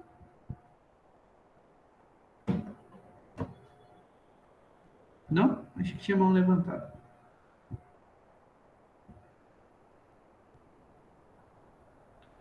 Aí, gente, esse exercício ele poderia ser complicado um pouquinho a mais ainda. Eu poderia perguntar assim, ó. Em relação ao seu valor final, que porcentagem houve de desconto em relação ao seu valor inicial? Então, dos 200 que ele custava, ele passou a custar 198. No geral, quantos por cento de desconto que teve? Então, a gente poderia fazer assim, ó, dos 200 por 198, teve R$2 de desconto, né? Aí, nessa outra pergunta, a gente poderia fazer assim, ó. Esses R$2 equivale a quanto? Sabendo que a gente partiu dos 200, que era 100%. Fazendo cruzado, vai ficar 200x é igual a 200. X é igual a 200 dividido por 200, que vai dar 1%. Então, no geral, após o produto sofrer um aumento de 10% e um desconto de 10%, isso equivale a falar que houve, no geral, um desconto de 1%.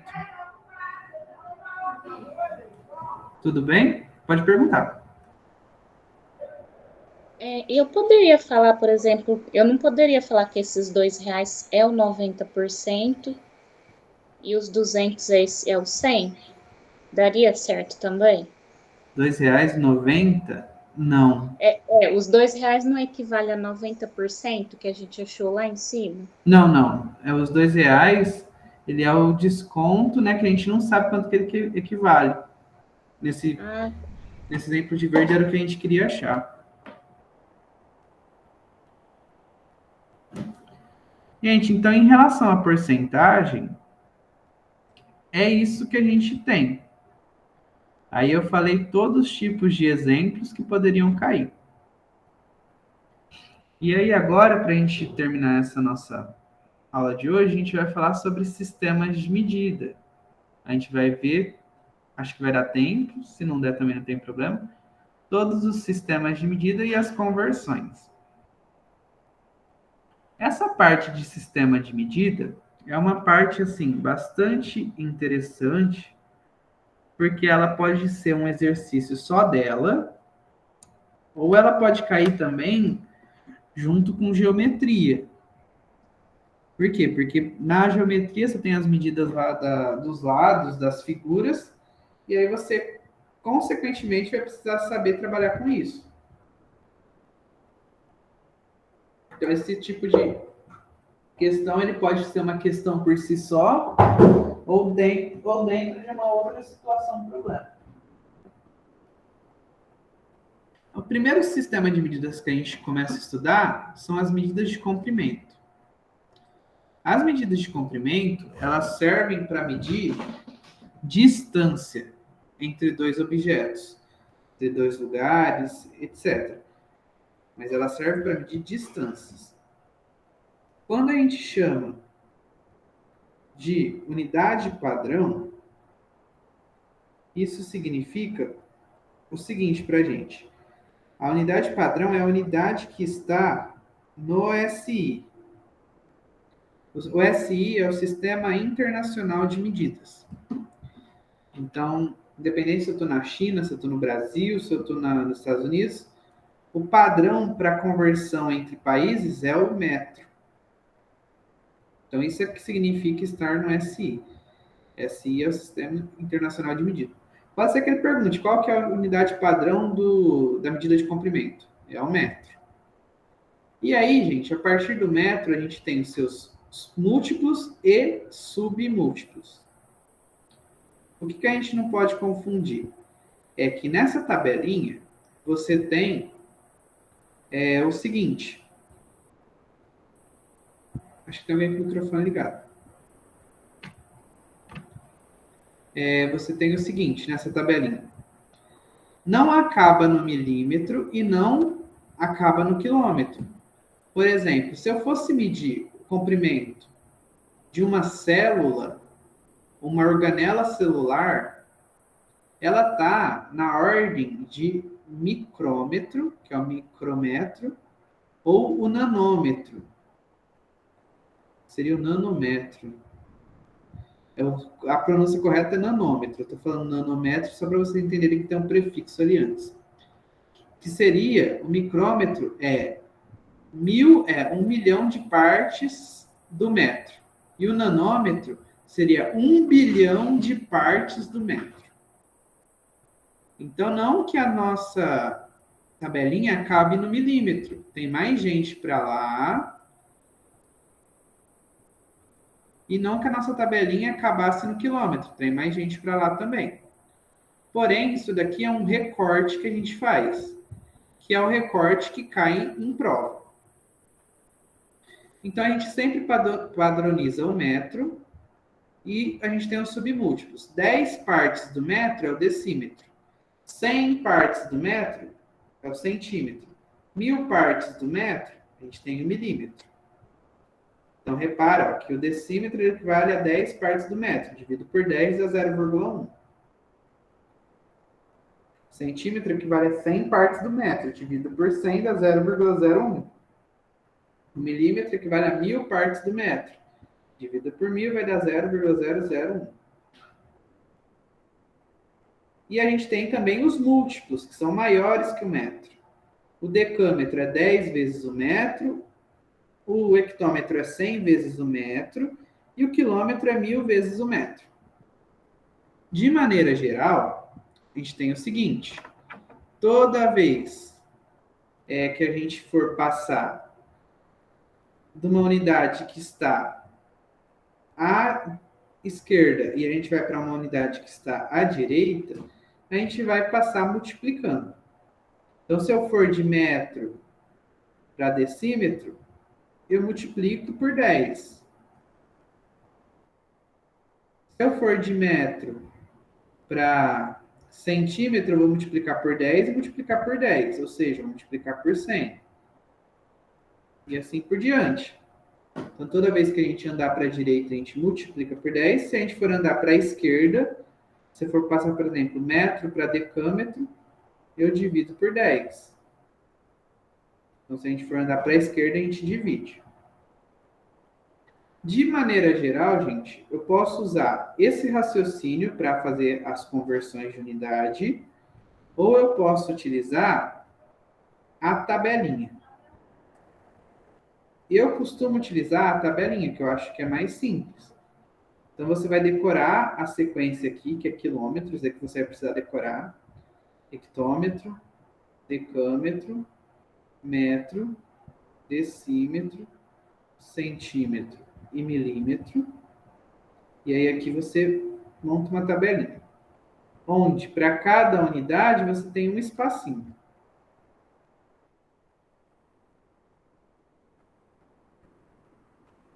Então vamos supor que eu quero converter o seguinte número: 12,5 centímetros. Eu quero saber a quantos hectômetros ele equivale. Como que eu faço o processo? Eu olho 12,5. 12,5, quem que é a unidade dele? É o 2, que é sempre o último número antes da vírgula. O 2 vai embaixo da casinha do centímetro. Então, vem o 2 e coloca aqui. Ó. E escrevo o restante. A vírgula sempre vem aqui, ó, depois da unidade. Agora, eu quero chegar lá no hectômetro. Então, eu encho de zeros até chegar na casinha que eu quero. A vírgula sai dessa posição e vai para a posição do hectômetro. Sempre na direita do número, nunca na frente. Então, vai ficar 0,00125. 12,5 centímetros equivale a esse número aqui, 0,00125 hectômetros. Vamos fazer uma conversão de lá para cá. Se a gente tivesse 0,5 decâmetros, eu quero passar isso para milímetro. Como que eu faço? Primeiro, eu olho para o número e identifico quem que é a unidade dele. Nesse caso aqui, 0,5, a unidade é o zero. Então, 0 vai embaixo do decâmetro. Então, aqui. 0,5. E eu quero chegar lá no milímetro. Então, eu encho de zeros até no milímetro. A vírgula, ela sai dessa posição aqui e vai lá para a casinha do milímetro. Lembrando que ela vai sempre para o final, à direita do número. Não é aqui no começo. Então, vai dar 5.000 milímetros. É assim que a gente faz conversão com medidas de comprimento. Pergunta, gente, dúvidas?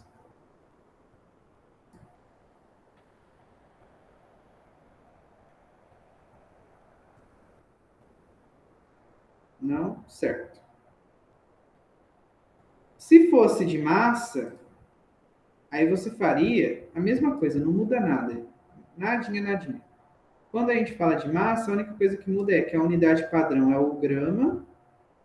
E na nossa tabela, a parte final, em vez de ser M, é G, né? Então vai ficar quilograma, hectograma, decagrama, grama, decigrama, centigrama e miligrama. Mas a tabelinha é a mesma coisa, não muda nada. É o mesmo processo. Aqui nessa parte de grama, você só tem que lembrar, assim, que existem outras medidas para medir massa. Como, por exemplo, a tonelada, que equivale a 1.000 quilogramas. Ou o arroba, que vai depender da região que você está analisando, mas, no geral, equivale a 15 quilogramas. Então, unidades de massa são todas as unidades que medem quanto pesa. Lembrando que essa palavra pesar está errada, né? Mas só para vocês entenderem. Então, unidade de massa é quanto pesa.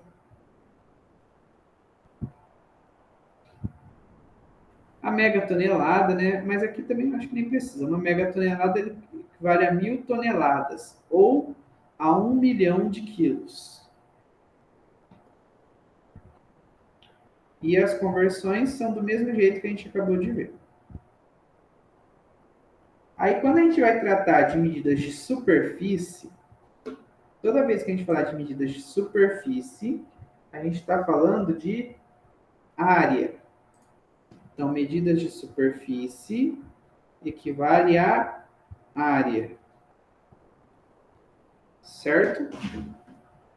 Então, aqui, gente, quando a gente estiver falando dessa parte, são medidas que têm altura e largura, por exemplo. Quero achar a área de um quadrado. Falando dessa superfície aqui que eu estou pintando agora. Esse espaço aqui que ocupa. Isso que é a área. Aí a gente tem o seguinte. A tabelinha é a mesma. Então, a gente vai ter aqui a tabelinha. Quilômetro, hectômetro, decâmetro, metro, decímetro, centímetro e milímetro. Aqui, tudo quadrado. A unidade fundamental é o metro quadrado. Como aqui é quadrado, gente, toda vez que a gente for para cá, a gente está multiplicando por 10 ao quadrado, que é 100. Então, para cada casinha que a gente muda, a gente está multiplicando ou dividindo por 100. Isso na nossa tabela equivale a, para cada casinha, você ter 2 algarismos. Então, aqui para cada casinha nossa, a gente tem 2 algarismos.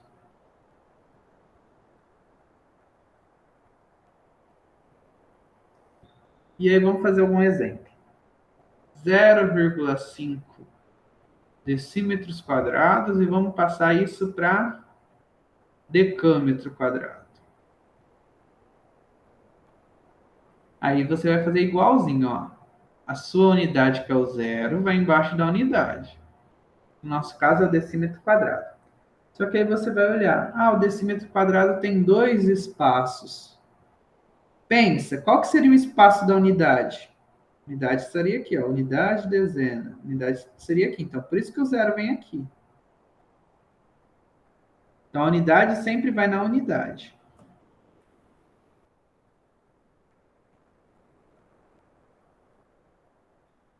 Aqui ficaria o 0. 0,5. E agora eu quero passar para decâmetro. Eu vou encher de zeros até a casinha do decâmetro. E aí a sua vírgula ela vai sair dessa posição e vem para cá. Nunca no meio, entre os números, nem no começo. É sempre depois da unidade. Então, o número que a gente obteve foi 0,00005. Esse é o número que a gente obteve. Se fosse, agora eu fiz de lá para cá, vou fazer daqui para lá. Se fosse 1,2 hectômetro quadrado, e eu quero passar isso para centímetro quadrado. Aí aqui vamos fazer o seguinte, ó, a nossa unidade é o 1. E a unidade vai embaixo da unidade, que é hectômetro quadrado. Aí aqui vai ficar. Deixa eu colocar os tracinhos. O 1 ele vai embaixo do HM. Então, 1 vem aqui, ó. Sempre na unidade, hein? Então, aqui, vírgula 2. e eu encho de zeros até no centímetro quadrado. Aqui eu preencho a casinha inteira, porque, lembra, a vírgula sempre está aqui, ó. Ela vai lá para lá. Então, vai ficar esse número aqui. Deixa eu escrever, depois eu leio. Opa.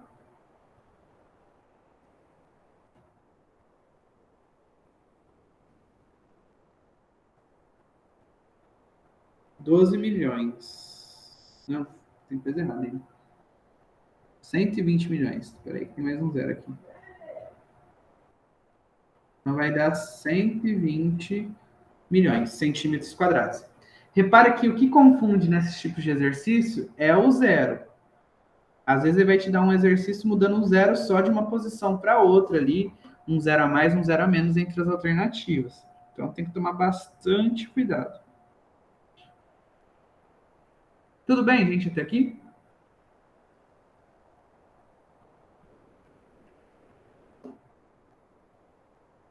E para finalizar, a gente tem as medidas de volume. Quando a gente fala de volume, a gente está falando de capacidade. A capacidade de um objeto, ou seja, a gente está tratando de medidas que têm 3 dimensões: altura, largura e comprimento, por exemplo. O processo é o mesmo. Então, você tem que decorar aquela sequência, que é quilômetro, hectômetro, decâmetro, metro, decímetro, centímetro e milímetro. Aqui a gente tem que é tudo ao cubo, né? Então, cada casinha que a gente andar vai ser por 1000. Fazendo pela tabelinha, cada casinha aqui vai ter espaço para 3 algarismos. Peraí, 1, 2, 3, 1, 2, 3, 1, 2, 3, 1, 2, 3, 3, 1, 2, 3 e 1, 2, 3. Outra coisa que você precisa saber além nessa parte de metro cúbico é que o decímetro cúbico equivale a 1 litro, é a mesma coisa, e o centímetro cúbico ele equivale ao ml, é a mesma coisa. Daí você conclui que 1 metro cúbico equivale a 1000 litros. Isso você usa bastante. E as conversões, elas vão girar em torno disso. Vamos supor, eu quero passar 1 hectômetro cúbico. Vamos colocar 5,1 hectômetros cúbicos para litro. Como que eu faço essa conversão? Primeiro, a gente sabe que litro é a mesma coisa que decímetro cúbico. Então, vou passar para decímetro cúbico. Pego a unidade, embaixo da unidade. Aqui o 5 vem aqui e o 1 aqui. E encho de zeros até lá no litro, até lá no decímetro cúbico. Repara que vai dar um número bem grandão. Vai ficar esse número aqui. Então, é isso que equivale em litros. 5,1 hectômetros cúbicos. E a mesma coisa se a gente fosse fazer de uma unidade de lá para cá, né? Vamos fazer um exemplo. Se eu pego 1,2 milímetros cúbicos e quero passar isso para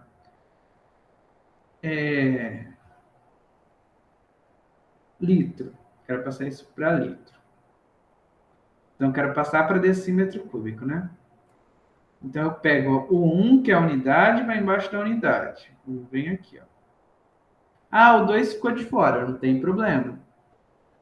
Aí você enche de zero até chegar lá no litro. Chegou, parou. A vírgula sai daqui e vai para lá. Então, ele equivale a 0,0000012 litros. Bem pouquinho. Então, essa é a forma da gente converter, né, essas unidades de capacidade. Falta só... Eu tenho 5 minutinhos, dá tempo de falar. Então, aí a gente fala todas as unidades aqui de medida, como que a gente faz as conversões. E para terminar, a gente tem as unidades de tempo. Nas unidades de tempo, gente, a unidade fundamental é o segundo. Não sei se está aqui no texto, a unidade fundamental é o segundo.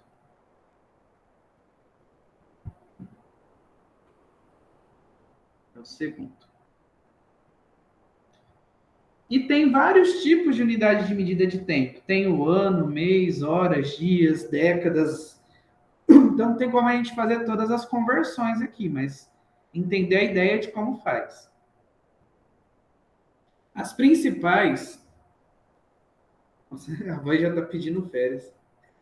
Também que tem um feriado. As principais são: a gente tem hora, minuto e segundo. Aí a gente faz da seguinte forma: para passar hora para minuto, a gente divide por 100. Para passar minuto para segundo, a gente divide por 100. Para passar segundo para hora, a gente multiplica por 100. Para passar minuto para hora, a gente multiplica por 100. Não, estou falando errado, gente. Por 60. Estou escrevendo certo e falando errado. A gente multiplica por 60. As unidades de tempo, elas não são decimais, elas são sexagemais. Ou seja, não vale aquela ideia da vírgula. Isso que vocês têm que tomar cuidado. Então, por exemplo, se eu tenho aqui assim, ó, escrito 1,30 hora, isso não é 1 hora e 30 minutos. Isso é 1,30 hora. Isso é 1 hora e 30%, 0,30 de 1 hora. Que significa, se eu quiser passar para hora e minuto, eu multiplico por 60. Vai ficar 1 hora e 18 minutos. Então, 1,30 horas equivale a 1 hora e 18 minutos. O que está depois da vírgula não é os minutos, você tem que converter. Se eu quisesse passar só para minutos, né, ficaria 1 hora tem 60 minutos. 60 mais 18 daria 78 minutos. Então, 1,30 hora equivale a 1 hora e 18 minutos ou a 78 minutos. E vale o contrário também. Ó, se eu tivesse 270 minutos, eu quero passar isso daqui para horas. 270 minutos, para passar para hora, eu divido por 60. 4 vezes 60 vai dar 240. Sobra 30. E aí vai dar assim, ó, se eu quiser parar por aqui, vai dar 4 horas e o resto é um minuto. Então, 270 minutos equivale a 4 horas e 30 minutos. Ou, se eu quisesse passar só para minuto ou só para hora, eu continuaria a conta. 270 dividido por 60. 4 vezes 60 dá 240, sobra 30, vírgula, acrescenta um zero. 5 vezes 60, 300. Então, eu tenho que 270 minutos equivale a 4 horas e meia, 4,5 horas. 4,5, 4 horas e 30 minutos ou 270 é a mesma coisa. Tudo bem, gente? Aí eu vou deixar para vocês tentarem fazer os exercícios. Aí na semana que vem a gente começa fazendo exercício. Talvez vai a aula inteira só resolvendo exercício. Certo? E a gente termina por aqui hoje.